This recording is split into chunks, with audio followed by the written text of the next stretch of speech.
नमस्कार मंडळी, लक्ष्मीच्या पावलांनी या मालिकेच्या पुढील काही भागांमध्ये आपल्याला एक जबरदस्त ट्विस्ट बघायला मिळणार आहे। आता तो ट्विस्ट नक्की कुठला असणार आहे आणि काय काय घडणार आहे हे जाणून घेण्यासाठी तुम्हाला हा व्हिडिओ शेवटपर्यंत बघावा लागेल। नैना प्रेग्नंट नाहीये हे तर सत्य आपल्याला माहिती आहे, परंतु घरातल्या कोणाला ही गोष्ट माहीत नाहीये। आता कलाला सुद्धा नैनावर डाऊट व्हायला लागतो, कारण नैना प्रेग्नंट असताना ब्युटी कॉन्टेस्टमध्ये भाग घेत असते। तिचं ते डाएट, बारीक होणं आणि ब्युटी कॉन्टेस्टमध्ये भाग घेण्यासाठी एक्साइटेड असलेली नैना मात्र कलाच्या नजरेपासून काही चुकत नसते। बरं, मूर्ख नैना इतकी मूर्ख असते की तिने जे खोटं बोललंय, म्हणजे तिने जे प्रेग्नन्सीचं खोटं बोललंय ते देखील तिला नीट निभावता येत नसतं। कुठल्या ना कुठल्या मार्गे ती कलाला क्ल्यू देत असते आणि आता मात्र कलाचा तिच्याबद्दलचा डाऊट अजूनच वाढलेला असतो। तर सौरभ सुद्धा नैनाला कॉल करत असतो। नैनाला तो म्हणत असतो की नैना, तू कधी त्या राहुलला डिवोर्स देणार आहेस आणि कधी तू चांदेकरांचं घर सोडणार आहेस? आता तर तुझा बदला पूर्ण झालाय ना, मग आता आपण लग्न करूयात। तर नैना त्याला काही ना काहीतरी कारण काढून सौरभला ती टाळत असते। आता सौरभच्या ही गोष्ट लक्षात येत असते की बाबा, नैना आपल्याला का टाळते इतकं? नक्की तिला आपल्यासोबत लग्न करायचंय ना, का ती असाच आपला वापर करून घेतेय? आणि मग सौरभ आता नैनाला भेटण्यासाठी बोलवतो। जेव्हा नैना सौरभला भेटायला जाते तेव्हा सौरभ नैनाला म्हणत असतो की नैना, तुझं काय चाललंय ग नक्की? तू मला म्हटली होतीस ना की जोपर्यंत तुझं लग्न होत नाहीये तोपर्यंत आपल्याला हे नाटक कंटिन्यू करायचंय, परंतु आता तुझं लग्न पण झालंय आणि आता तुला डिवोर्स द्यायचा आहे, तर तू मागे का हटतेयस? याचा अर्थ तुला त्या राहुल सोबतच राहायचंय का? आणि तू फक्त माझ्या फिलिंगचा खेळ केला का? तर नैना म्हणत असते की नाही रे सौरभ, असं नाहीये। खरं तर तुला माहीतच नाहीये की मी किती मोठ्या प्रॉब्लेममध्ये। अरे, हे चांदेकर मला नीट बघत सुद्धा नाही, माझी बहीण सुद्धा माझ्या विरोधात गेलीये। मला ह्या चांदेकरांना काहीही करून धडा शिकवायचा आहे। सौरभ तिला म्हणत असतो की अगं नैना, आता तुला कशाला त्यांना धडा शिकवायचा आहे? तसंही तुला माझ्यासोबत आयुष्यभर राहायचंय, तुला तुझं संपूर्ण आयुष्य माझ्यासोबत घालवायचंय, तर मग त्यांना धडा शिकवून तरी काय उपयोग? जाऊ दे, जे झालं ते झालं। आता आपण दोघं जण सोबत राहूयात आणि दोघंही सुखाचा संसार करूयात। नैनाला मात्र हे मान्य नसतं, कारण सौरभ डॉक्टर असतो आणि तो मला जास्त काही देऊ शकत नाही, जास्त लक्झुरियस लाईफ तर तो काय मला देऊ शकत नाही, ही गोष्ट नैनाला चांगलीच माहीत असते। आणि सौरभ सुद्धा नैनाला लग्नासाठी खूपच फोर्स करू लागतो। त्यामुळे नैना आता नाईलाजाने सौरभला बोलून देते की सौरभ, माझं तुझ्यावर कधी प्रेमही नव्हतं आणि मला तुझ्यासोबत कधी लग्नही करायचं नव्हतं। मला फक्त चांदेकरांच्या घरात घुसायचं होतं आणि त्यामुळे फक्त मी तुझा वापर करून घेतला।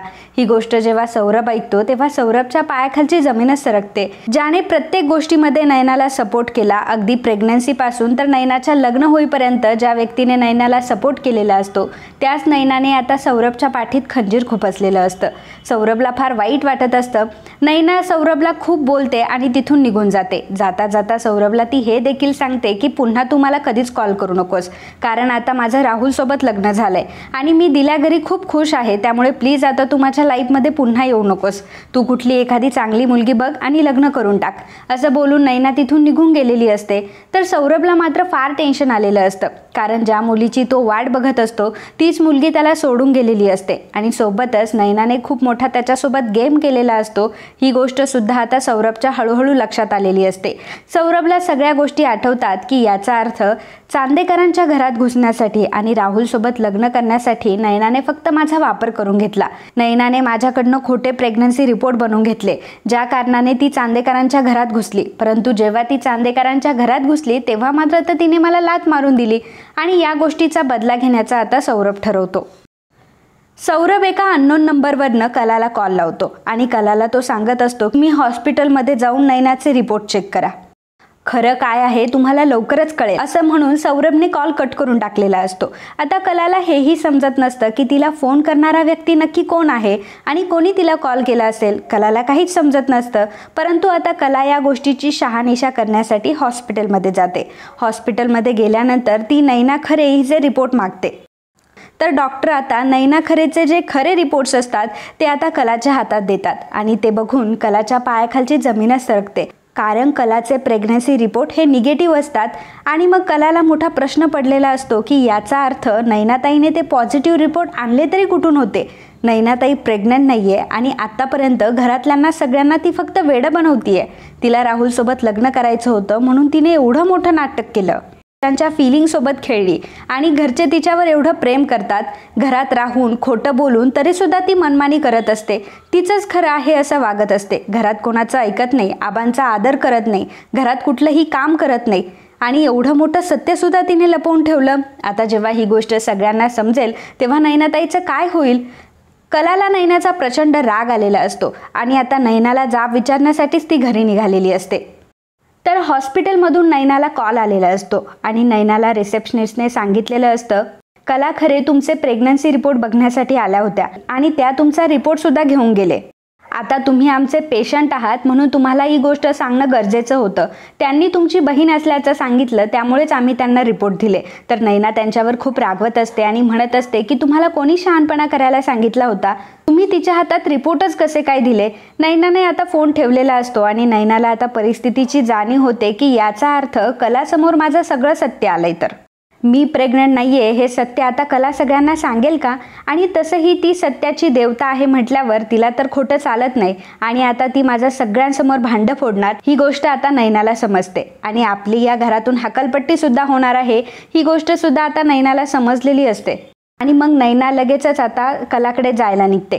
कला त्यावेळी रस्त्यातूनच येत असते. नैना मध्येच उभी असते. आता नैना जेव्हा कलाला बघते तेव्हा कलाचा हात पकडते, कलाला रिक्षात बसवते आणि डायरेक्ट तिला माहेरी घेऊन येते. कला मात्र फार रागाने नैनाकडे बघत असते. नैना प्रचंड घाबरलेली असते. आता घरात आल्यानंतर कला आणि नैना दोघीही एका रूममध्ये जातात. संगीतालाही काही समजत नसतं की ह्या दोघींमध्ये नक्की काय चाललंय. कला नैनाचा कसलाही विचार न करता जोरात तिच्या कानाखाली ठेवून देते. नैना म्हणत असते की कला हाऊ डेअर यू, तू मला मारलं कसं काय? तर कला म्हणत असते की ताई तुला मारू नाही तर काय करू ग, आणि तू प्रेग्नंट नाहीये ही गोष्ट मला आता समजली आहे. नैना खूप कलाला घाबरलेली असते. कला म्हणत असते की अगं ताई तुला काहीतरी लाज वाटायला पाहिजे. अगं चांदेकरांनी तू एवढे नाटकं केले, अद्वैतच्या लग्नातून तू पळून गेली, राहुल सोबत अफेअर केलं, घरच्यांना सगळ्यांना फसवलं, एवढ्या सगळ्या गोष्टी करून सुद्धा चांदेकरांनी तुला ॲक्सेप्ट केलं होतं ग आणि तू त्यांच्यासोबतच गद्दारी केलीस. तुला एकदा सुद्धा लाज वाटली नाही का असं वागायला? काय कमी करतात ग चांदेकर तुला घरामध्ये? तुला काय हवं नको सगळं काही बघितलं जातं. तुला जे पाहिजे ते तुला दिलं जातं. घरामध्ये तुझी छान ठेपही ठेवली जाते, तरी सुद्धा तुला चांदेकरांसोबत हे खोटं बोलावंच कसं काय वाटलं? नैना आता तिच्या लायकीत येते आणि कलाला सॉरी म्हणत असते. कलाला म्हणत असते की कला ऐक ना प्लीज, तू चांदेकरांना याबद्दल काहीही सांगू नको ना ग, नाहीतर माझी त्या घरातून हकालपट्टीच होईल. एकतर माझा नवरासुद्धा माझ्या बाजूने नाही आहे ग, आणि घरच्यांना जर ही गोष्ट समजली तर घरचे सगळे माझी हकालपट्टीच करतील ग घरातून. तर कला म्हणत असते की नैनाताई तू त्याच लायकीची आहे, तुला कोणी हे खोटं बोलायला सांगितलं होतं? कला नैनाला म्हणत असते की अगं नैनाताई ही गोष्ट काही लपून ठेवण्यासारखी आहे का? आज ना उद्या जर तुला पोट नाही दिसलं तर सगळ्यांना घरच्यांना डाऊट येणारच आहे ना की तू प्रेग्नंट नाहीये म्हणून.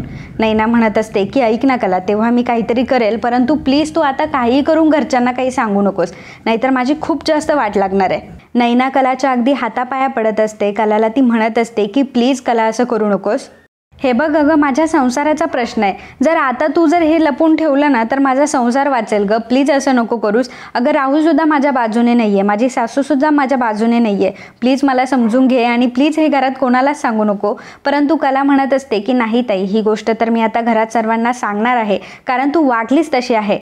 आता त्याचवेळी अद्वैत हा कलाच्या माहेरी आलेला असतो, कारण कलाच्या माहेरच्या रस्त्यावरून तो जात असतो आणि संगीताला आणि बाबांना भेटण्यासाठी तो आलेला असतो.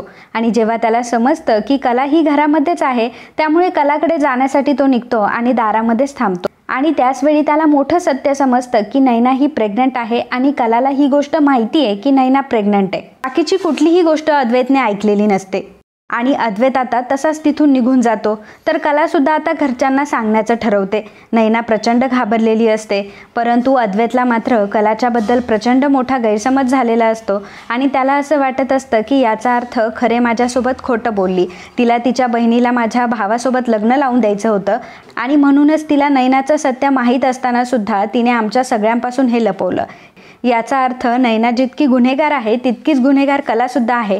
आणि कला माझ्या रूममध्ये राहून माझ्यासोबत इतकं चांगलं बोलून सुद्धा कलाने ही गोष्ट मला कधीच शेअर केली नाही. खरं तर कलाबद्दलचा माझा दृष्टिकोन बदलत चालला होता. कला एक चांगली मुलगी आहे, तिच्यातली एक चांगली मुलगी मला दिसत होती, परंतु आता तिने स्वतःने मला प्रूव्ह करून दिलंय की ती किती खोटाडी आणि नाटकी आहे. मी तिच्याबद्दल आधी जो विचार केला होता तोच विचार खरा आहे.